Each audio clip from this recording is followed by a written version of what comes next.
बच्चों नमस्कार। ज्ञान सिंधु कोचिंग क्लासेस में आप सभी का बहुत बहुत स्वागत है। बच्चों आज हम 3 पाठों के प्रश्नोत्तर इस भाग में पढ़ेंगे। आज मैं पूरी संस्कृत दिग्दर्शिका समाप्त करने वाला हूं। आज मैं 3 पाठों के हम लोग पढ़ेंगे। एक तो नृपति दिलीपा हो जाएगा और दूसरा पाठ आपका हो जाएगा महर्षि दयानंद और इसके आगे का पाठ हो जाएगा सुभाषित रत्नानी। इससे पहले के पाठों के प्रश्नोत्तर हम पढ़ा चुके हैं। ये 3 प्रश्नोत्तर आज आप पढ़ेंगे, ठीक है। 3 पाठों के आज और अभी पढ़ेंगे और इसी के साथ ठीक आधे घंटे बाद यानी 7:30 पे जो आगे के 3 पाठ आपके बचे हुए हैं साहित्य हिंदी के विद्यार्थियों, तो वो भी अभी मतलब आज ही दोनों क्लासेस होंगी, ठीक है। 6 पाठ के संस्कृत प्रश्नोत्तर की आज ही क्लासेस होनी है। चलिए देर न करते हुए सबकी कमेंट लास्ट में पढ़ेंगे। नृपति दिलीपा पहले स्टार्ट करते हैं। नृपति दिलीप के पाठ के प्रश्नोत्तर, ठीक है। वैवस्वत मनु कहा आसीत, हिंदी में समझिएगा, आसानी रहेगी। तो प्रश्न है आपका वैवस्वतः मनु कहा आसीत। अब का के नीचे मैंने अंडरलाइन किया। अंडरलाइन मतलब इसको हटाना है और जो मैंने उत्तर दिया है ये आपको रख देना है, ठीक है। समझ गए। तो वैवस्वत मनु कौन थे? उत्तर आप दीजिए। पृथिव्याम आद्य शासकः। वैवस्वत मनु पृथ्वी के आदि शासक थे। आदि माने पहले शासक थे, प्रथम शासक थे, पूर्व शासक थे, यानी कि एक आदि कालीन शासक थे जो पहली बार शासन करने के लिए अवतरित हुए थे पृथ्वी पर। तो वैवस्वत मनु कौन थे? आद्य शासकः। तो आप लिखेंगे, पूरा उत्तर लिखेंगे। मैंने तो छोटा सा शॉर्टकट में आपको ओनली उत्तर दिया है, लेकिन आपको अपनी एग्जाम की उत्तर पुस्तिका में कैसे लिखना है मैं बता रहा हूं। देखो ये कहा आपको हटा देना है, बाकी यहां से लिखिए वैवस्वतः मनु और यहां से स्टार्ट करके यहां लाइए पृथिव्याम आद्य शासकः और फिर आसीत। आप समझ गए। आप कहा को हटाना और इसके बीच में ये वाला पार्ट आपको सेट कर देना है। तो अंडरलाइन मैंने किया है, आप समझिए। इसको हटा देना है और ये वाला पार्ट इस वाले कह की जगह पे रख देना है आपको। बस आपका उत्तर हो जाएगा और ये वाला चिन्ह आपको पूर्ण विराम कर देना है बस। चलिए दूसरा प्रश्न है दिलीपः कस्य प्रदेशस्य राजा आसीत। दिलीपः माने दिलीप, कस्य माने किस, प्रदेशस्य माने प्रदेश के, राजा आसीत राजा थे। दिलीप भाई किस प्रदेश के राजा थे? तो प्रदेश के राजा नहीं थे वो, दिलीप पूरी धरती के राजा थे। कहाँ के थे? पूरी धरती के राजा थे। कमेंट में सभी लोग एक सुसभ्य और संस्कारवान होने का परिचय दीजिएगा। कमेंट को आपको, वैसे तो आप अभी क्लास पे ध्यान दीजिए, कमेंट में लास्ट में पढ़ता हूं तो आप लास्ट में करिएगा, ठीक है। आज कमेंट बॉक्स में करिएगा, ठीक है, बाद में उत्तर दूंगा मैं। तो वेलाओ अप्रवलयाम, वेलाओ प्रवलयाम परिखीकृत सागराम उर्वीम राजा आसीत। बेलाओ प्रवलयाम परिखीकृत यानी कि सागरों, सागर रूपी पृथ्वी ने सागरों को क्या बना दिया? खाई बना दिया है। उस पृथ्वी के, जिस पृथ्वी ने, जो समुद्र रूपी खाई से घिरी हुई पृथ्वी है, उस पृथ्वी के राजा थे। कौन कौन? राजा दिलीप। तो आपको कस से हटाना है और इसकी जगह पे वेला प्रवलयाम परिखीकृत सागराम उर्वीम राजा आसीत ये सेट कर देना भाई। अगर आप नए हैं तो सब्सक्राइब कर लीजिए, क्योंकि लाइव क्लासेस का सिलसिला यहाँ कभी नहीं थमता। हर शाम 7 बजे इंटरमीडिएट की लाइव क्लासेस हिंदी की होती हैं। सुबह 7:30 पे कक्षा 10 के लिए लाइव क्लासेस हिंदी की होती हैं। तीसरा प्रश्न कह रहा है दिलीपः कस्य अन्वये प्रसूतः। दिलीप किस अन्वय में प्रसूत हुए? अन्वय का मतलब होता है वंश। दिलीप किस वंश में प्रसूत हुए, उत्पन्न हुए, यानी कि पैदा हुए? तो वैवस्वत मनोह अन्वय प्रसूता। अब यहां पे कस से हटाइए, ठीक है, कस से अन्वय हटाइए, पूरा का पूरा आपको हटाना है। कस से अन्वय इसको हटाएंगे और ये वैवस्वत मनु ये वाला यहाँ पे सेट कर देंगे। तो कैसे आपको उत्तर लिखना होगा? आपको लिखना होगा दिलीपः वैवस्वत मनोह अन्वये प्रसूतः, बस पूर्ण विराम कर देंगे बस, ठीक है। उत्तर आपको उत्तर पुस्तिका में पूर्ण लिखना है, केवल उत्तर उत्तर मत लिख देना। पूर्ण प्रश्न जो कह रहा है पूर्ण वाक्य में होना चाहिए। दिलीपः किमर्थम बलिम गृहीता, ठीक है। तो दिलीपः किमर्थम माने किस लिए, बलिम माने टैक्स यानी कर, गृहीता माने लेता था। दिलीप कर किस लिए लेते थे, तो किमर्थम को आप हटाएंगे और प्रजानाम भूत्यर्थम यहाँ पे सेट कर देंगे। तो क्या बनेगा आपका, दिलीपः प्रजानाम भूत्यर्थम बलिम गृहीत और पूर्ण विराम। ठीक, ये आपका पूरा उत्तर। प्रजा के भूत्यर्थम माने कल्याण के लिए, प्रजाओं के और प्राणी मात्र के कल्याण के लिए ही क्या लेते थे, कर लेते थे। रवि ही जलम किमर्थम आदत्ते, रवि माने सूर्य, जलम जल, किमर्थम किस लिए, आदत्ते माने ग्रहण करता है। ठीक है, रवि जो है, सूर्य जो है वो जल क्यों ग्रहण करता है, तो सहस्त्रम गुणम उत्सृष्टुम, 1000 गुना उत्पन्न करने के लिए, उत्सृष्टुम माने सृष्टुम माने रचने के लिए, उत्पन्न करने के लिए, तो उसके 1000 गुना उत्पन्न करने के लिए सूर्य जो है वो जल ग्रहण करता है। फिर है महीक्षिताम आद्यः कः शासक आसीत। ठीक है, तो किमर्थम की जगह पे ये आप सेट कर देंगे, तो पूरा क्या बनेगा, रवि ही जलम सहस्त्रम गुणम उत्सृष्टुम आदत्ते। ठीक, अगला प्रश्न कह रहा है महीक्षिताम आद्यः कः आसीत, तो वैवस्वत मनुर्नाम आद्यः आसीत। ठीक है, तो आप लिखेंगे महीक्षिताम वैवस्वत मनुर्नाम आद्यः आसीत, कः को खत्म कर देंगे उत्तर में। ठीक, आद्य मतलब आदिकालीन। दिलीपस्य के गुणाः सन्ति, कौन कौन से दिलीप में गुण हैं, गिनवाए हैं। तो आप देखिए, अब इसको पूरा लिखा हुआ है। ठीक है, इसे लिखिएगा, दिलीपे, दिलीप में बुद्धिमत्ता, वीरता, नीति निपुणता, धार्मिकता, प्रजापालकता इत्यादयः गुणाः सन्ति। क्या क्या गुण थे, बुद्धिमत्ता, वीरता, नीति निपुणता, धार्मिकता, प्रजापालकता इत्यादयः गुणाः सन्ति।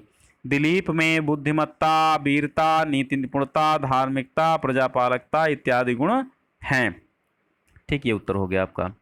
मनीषिणाम माननीय कहा, मनीषिणाम माने विद्वानों में माननीय कौन थे, तो वैवस्वत मनु, वैवस्वत मनु नाम माननीयो मनीषिणाम, पहले है ना, तो मनीषिणों मतलब विद्वानों में माननीय कौन थे, तो कहा हटाइए वैवस्वत मनु वहां पे सेट कीजिए, तो बनेगा मनीषिणाम माननीय वैवस्वत मनु। तो आपको थोड़ा सा उत्तर याद करना, कोई लंबा याद करना नहीं है। चलिए, अब आपका अगला पाठ आता महर्षि दयानंदः। ठीक है, आपने पढ़ा महर्षि दयानंदः, आप इसको पढ़िए। देखिए, सामान्य हिंदी वालों के लिए ये प्रश्नोत्तर नहीं आते हैं, केवल साहित्य हिंदी वालों के लिए आते हैं। ठीक है, तो वो अपने 2-4 अंक जो इसमें पाने हैं वो ले लें, छोड़े नहीं, वरना एक एक बूंद करके घड़ा भरता है और फिर क्या दिक्कत हो सकती है आपको, अगर ये सब एक एक बूंद अगर ऐसे ही छोड़ते रहे तो आगे दिक्कत हो सकती है। इसलिए आप एक एक बूंद करके घड़ा भर लीजिए। महर्षेः दयानंदस्य जन्म कस्मिन् स्थाने भवत्, तो महर्षि दयानंदस्य जन्म कस्मिन् माने किस स्थाने माने स्थान पर, भवत् माने हुआ। महर्षि दयानंद का जन्म किस स्थान पर हुआ, तो उत्तर देंगे सौराष्ट्र प्रांते टंकार नामनि ग्रामे अभवत। सौराष्ट्र प्रांत के टंकार नाम के, ठीक है, टंकारा होगा यहाँ पे, टंकारा नामनि ग्रामे, टंकारा नाम के गांव में हुआ था। तो कस्मिन स्थाने की जगह पे आप इसको सेट कर देंगे, जैसा मैंने तरकीब बताई है आपको। दयानंदः मथुरा नगरम किमर्थम अगच्छत, विद्या ग्रहणार्थम गुरु बिरजानंदस्य समीपे अगच्छतम। ठीक है, दयानंद मथुरा नगर क्यों, किस लिए गए थे, तो आप क्या लिखेंगे, दयानंदः मथुरा नगरम विद्या ग्रहणार्थम गुरु बिरजानंदस्य समीपे अगच्छत, इसको हटाएंगे। फिर तीसरा प्रश्न कहता महर्षि दयानंदस्य बाल्यकालिकम किम नाम आसीत, महर्षि दयानंद के बाल्यकाल का क्या नाम था, तो उत्तर देंगे आप बाल्यकालिकम किम को हटाएंगे और मूल शंकरः आसीत लिखेंगे। ठीक है, महर्षि दयानंद से पितुः, पिताजी का क्या नाम था महर्षि दयानंद के, कर्षण तिवारी। ठीक है, क्या नाम था, कर्षण तिवारी। मूल शंकरस्य उपनयनम कदा भवति, कब हुआ था, जन्मतः 8वें वर्षे, जन्म के 8वें वर्ष क्या था, उपनयन संस्कार हुआ था। तो महर्षि दयानंद से गुरु का आसीत, तो विरजानंद आसीत। अगला देखो, दयानंद से भगिनी कथम पंचत्वम गता, दयानंद की जो बहन थी वो क्यों पंचतत्व में लीन हो गई, क्यों मृत्यु को प्राप्त हो गई, तो विषुचिकया मतलब हैजे के कारण। ठीक है, हैजे के कारण जो है दयानंद की भगिनी जो थी वो पंचत्वम गता, कथम की जगह पे आप विषुचिकया ये इसकी जगह पे रख देंगे, ठीक है। मूल संकरस्य जन्म कुत्र अभवत, तो वही बात है, सौराष्ट्र प्रांते टंकारा नामनी ग्रामे अभवत, ठीक है, टंकारा नाम के गांव में हुआ था। अगला पाठ आपका आ जाता है सुभाषित रत्नानि, ठीक है, सुभाषित रत्नानि, ठीक। तो भाषासु, पहला प्रश्न है, भाषासु मुख्या मधुरा दिव्या च का भाषा अस्ति, भाषाओं में मुख्य मधुर दिव्य कौन सी भाषा है, ठीक है, भाषाओं में मुख्य मधुर और दिव्य कौन सी भाषा है।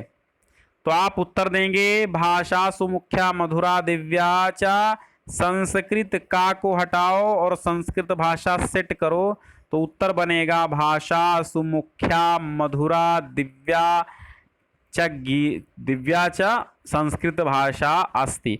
आप लोगों ने अभी तक लाइक बहुत कम किए हैं और शेयर भी आपके कम ही हैं, मुझे लगता है। इंटरेस्ट दिखाइए भाई, थोड़ा सा एहसान का बदला चुकाइए और लाइक कीजिए और शेयर कीजिए। सुपुत्रा कहा, अच्छा सुपुत्र कौन होता है? अरे भाई सुपुत्र वही होता है, यह सुचरितई है पितरम प्रीणाति सह सुपुत्रः भवति, जो सुचरितई ही अपने सुंदर चरित्र के कारण पितरम प्रीणाति अपने पिता को प्रसन्न करता है, स सुपुत्रा भवति वह सुपुत्र होता है। सुपुत्र कौन होता है? सुपुत्र होता है जो अपने सुंदर चरित्र के कारण अपने पिता को प्रसन्न करता है, वो सुपुत्र कहलाता है। धीमताम कालः कथम गच्छति, धीमताम का अर्थ क्या होता है? बुद्धिमान।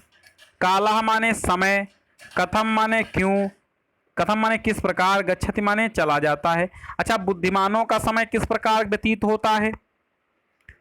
तो काव्य शास्त्र विनोदेन कालः गच्छति धीमताम, तो धीमताम कालः कथम को हटाएंगे और लिखेंगे काव्य शास्त्र विनोदेन गच्छति, ठीक।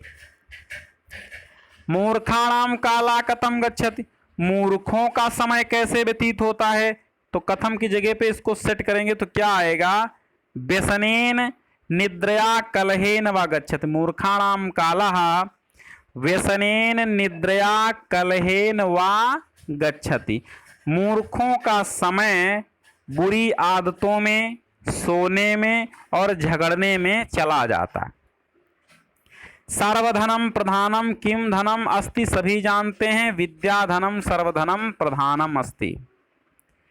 कीदृशम मित्रम त्यजेत वर्जयेत वा, कीदृशम माने किस प्रकार के, मित्रम माने मित्र को, त्यजेत वर्जयेत वा, त्यजेत माने त्याग देना चाहिए अथवा वर्जित कर देना चाहिए।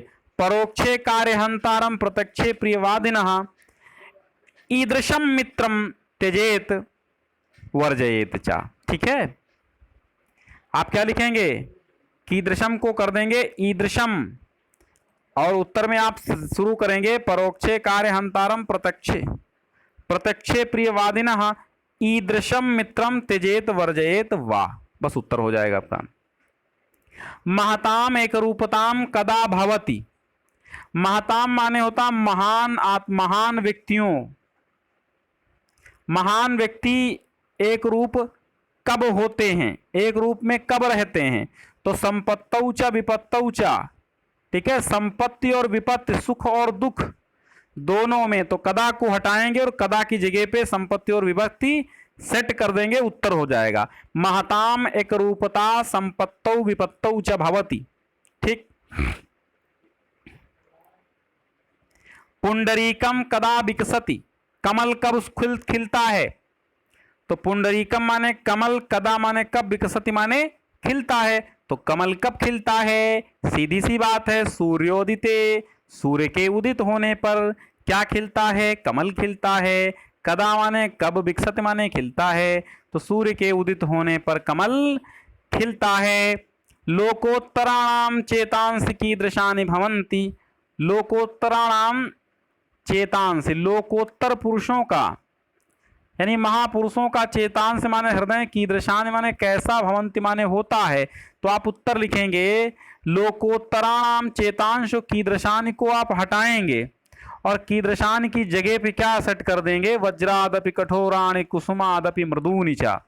ठीक है, तो लोकोत्तराणाम चेतांसी, लोकोत्तर पुरुषों का हृदय, वज्रादपि कठोराणि वज्र से भी कठोर, कुसुमादपि मृदून और पुष्पों से भी कोमल, भवन्ति माने होता है। आज मैं संस्कृत दिग्दर्शिका से आपको छुट्टी दिलवा दूंगा। ठीक है, छुट्टी दिलवा दूंगा संस्कृत दिग्दर्शिका से। क्यों? क्योंकि 6 पाठों के प्रश्नोत्तर मैं आज ही ला रहा हूं। ये तीसरा पाठ चल रहा है। बिल्कुल इस वीडियो की समाप्ति पे, इस क्लास की समाप्ति पे आप जस्ट कुछ ही मिनट बाद आपको वो वीडियो मिल जाएगा फटाफट अभी। ठीक है, और जो बाद में देखेंगे तो क्रम से इसके बाद वो देख लेंगे। ठीक, चलो अगला 10वां प्रश्न कह रहा है, विद्या प्राप्त्यर्थम विद्यार्थी किम त्यजेत। विद्या प्राप्त करने के लिए विद्यार्थी को क्या त्याग देना चाहिए? तो सुखम त्यजेत। आप किम की जगह पे लिखेंगे विद्या प्राप्त्यर्थम विद्यार्थी सुखम त्यजेत। ठीक, विद्या केन रक्षते, विद्या योगेन रक्षते। विद्या किस प्रकार से विद्या की रक्षा की जा सकती है? तो योग के द्वारा विद्या की रक्षा की जा सकती है। और धीरः कुतः पदम न प्रविचलन्ति। धीर पुरुष कहाँ पैर, ठीक है, कहाँ से पैर विचलित नहीं करते? तो आप उत्तर देंगे धीराः न्यायात पथा पदम न प्रविचलन्ति। इसको हटाएंगे उत्तर में, तो बनेगा क्या उत्तर आपका? धैर्य पुरुष न्यायात पथा, न्याय के पथ से, पदम न प्रविचलन्ति, पैर अपना नहीं उठाते हैं। ठीक है, नहीं हटाते हैं, विचलित नहीं होते हैं। ठीक, तो आपके तीनों पाठ हो गए। तीनों पाठ कौन कौन सा हो गया? पहला पाठ आपका हमने करवाया नृपति दिलीपः, दूसरा पाठ आपका करवाया महर्षि नंदाः, तीसरे पाठ सुभाषित रत्नान के भी प्रश्नोत्तर आपके पूर्ण हुए। साहित्य हिंदी के लिए है। ठीक है, साहित्य हिंदी के लिए है। आप सभी को बड़े ध्यान पूर्वक पढ़ना है। एक भी प्रश्न छूटा, संकल्प 95 प्लस का टूटा। इसलिए 95 प्लस के सपने देखने वाले बच्चों आज से ही जुटो, अभी से जुटो। मैं बार बार कहता हूं, उत्तिष्ठ प्राप्य पुरुषायुषम, उत्तिष्ठ प्राप्य वरान्य बोधत। जब तक आप स्वयं को विद्वान समझेंगे आप बड़े मूर्ख हैं। जिस दिन आप ये समझ लेंगे कि हम मूर्ख हैं, उस दिन आप सर्वश्रेष्ठ विद्वान हो जाएंगे, मेरा दावा है। क्योंकि जो मूर्ख होते हैं वो सदैव अपने आप को बुद्धिमान समझते हैं, लेकिन जो बुद्धिमान होते हैं वो अपने आप को सदैव मूर्ख समझ करके विद्या ग्रहण करते रहते हैं, और इस प्रकार वे बहुत महान ज्ञानी बन जाते हैं। इसलिए स्वयं को कभी भी काबिल ज़्यादा मत समझना, नहीं समझना चाहिए, क्योंकि ज़्यादा काबिल समझने वाला व्यक्ति घमंडी हो जाता है, और घमंड के कारण अभिमान तो किसी का रहा नहीं है इस संसार में। ठीक है, तो अभिमान किसी भी चीज़ पे नहीं करना चाहिए। आप क्लास में सबसे अव्वल हैं, फिर भी आपको कमज़ोर छात्रों में नहीं गिना जाता, फिर भी आप अपने को कमजोर छात्रों में गिने। और अगर वो प्रश्न आपको याद है तो ऐसा नहीं है कि मैं उस प्रश्न को कभी देखूंगा ही नहीं, मुझे याद, देखना जरूर है आपको, एक बार रिपीट जरूर करना, क्योंकि हो सकता है मेरी स्पेलिंग मिस्टेक हो जाए, हो सकता है मैं अशुद्धि कर रहा हूँ, वर्तनी में अशुद्धिकरण हो जा रहा हो। तो इसलिए एक सरसरी निगाह से अगर आपको कुछ आता भी है तब भी देखना है। और जस्ट इस वीडियो के बाद अभी 7:30 पर अगला वीडियो, अगला क्लास प्रारंभ होगा 3 पाठों के साथ, और इसकी PDF टेलीग्राम पर हमने भेज दी है, और वो आपको 8 बजे मिल जाएगी। तो टेलीग्राम चैनल आप जरूर ज्वाइन कर लीजिएगा, डिस्क्रिप्शन में लिंक आपको मिल जाएगी। ठीक है बच्चों, चलिए आज जुड़ने के लिए सभी को बहुत बहुत धन्यवाद है। कल हम आप सबकी कमेंट पढ़ेंगे, आज कमेंट नहीं पढ़ पाएंगे। प्लीज़ आप अगला क्लास देखिए, अगले क्लास पे ध्यान दीजिए। 7:30 पर मैं ले करके आ रहा हूँ अगला क्लास। ठीक है, और शेयर करना बिल्कुल ना भूलिए, क्योंकि शेयर से ही हम लोगों का जीवन समझ लो एक प्रकार से चलता है। आप शेयर नहीं करेंगे तो लोग देखेंगे नहीं, जब लोग देखेंगे नहीं तो हमें पॉपुलर बनने में बड़ी देर लग जाएगी। ठीक है, तो आप सबकी सहयोग से ही पॉपुलरिटी मुझे प्राप्त करनी है। तो मैं आप सभी से हाथ जोड़कर निवेदन करता हूं कि शेयर करना बिल्कुल नहीं भूलिएगा। और अगर आप नए हैं तो सब्सक्राइब कर लीजिएगा, अगर आप कक्षा 12 और 10 में पढ़ते हैं तो। बहुत बहुत धन्यवाद।